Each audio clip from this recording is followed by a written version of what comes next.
In this lesson, we're going to be talking about BGP, or the Border Gateway Protocol. Now, BGP is the primary routing protocol that's used in the core of the internet. So all of the big service providers that have large backbones and exchange traffic back and forth to get packets from your web browser to the server that you're trying to connect to, all of those service providers are running this protocol that's called BGP.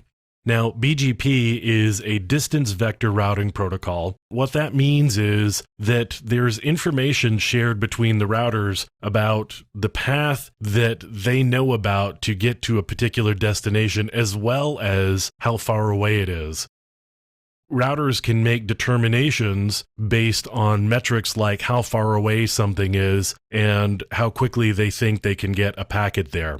So there's a number of rules that get used inside the routers to determine how best to get a packet a little bit further along the way to its final destination.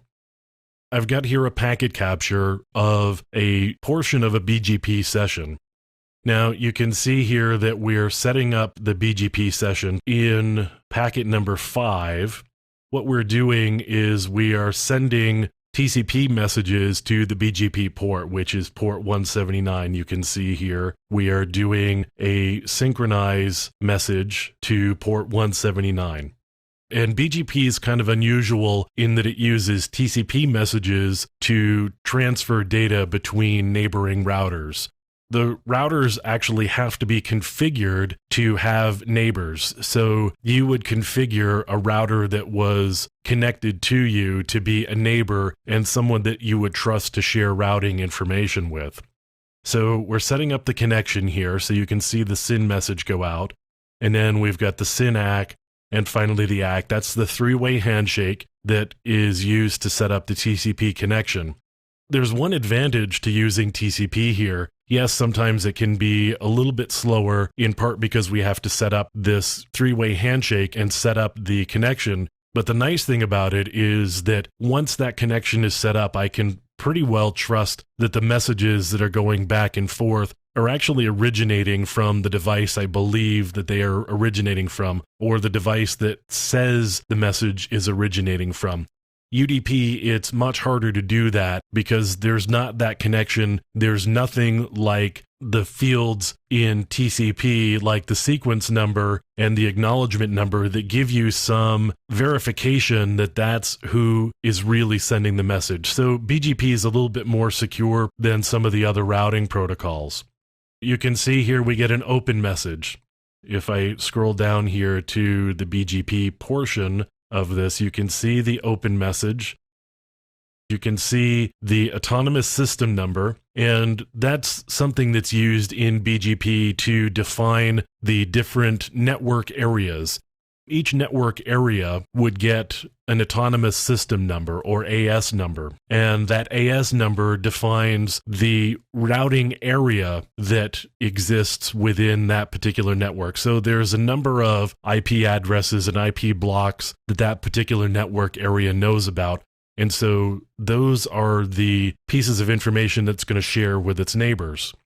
We've got the AS number, and you can see the BGP identifier in this case is an IP address here.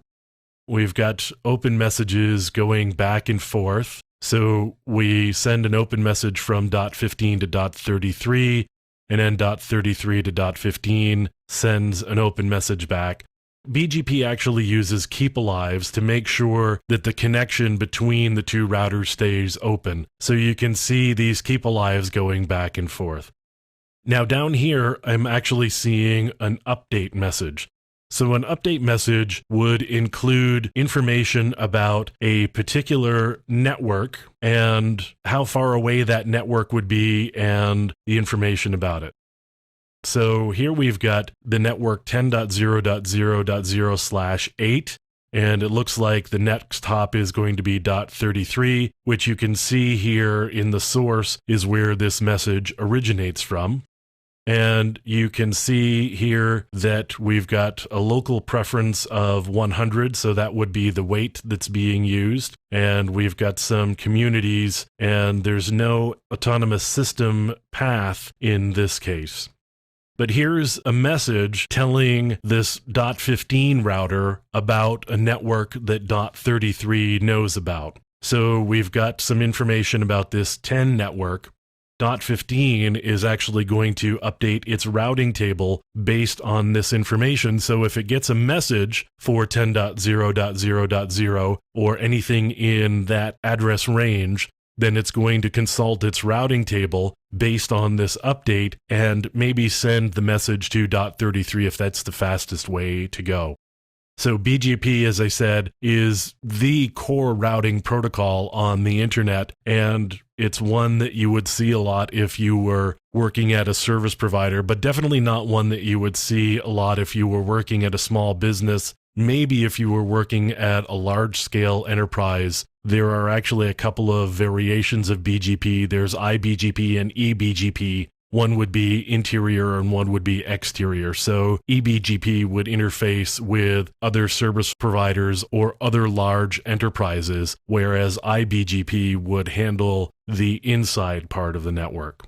So that's the Border Gateway Protocol.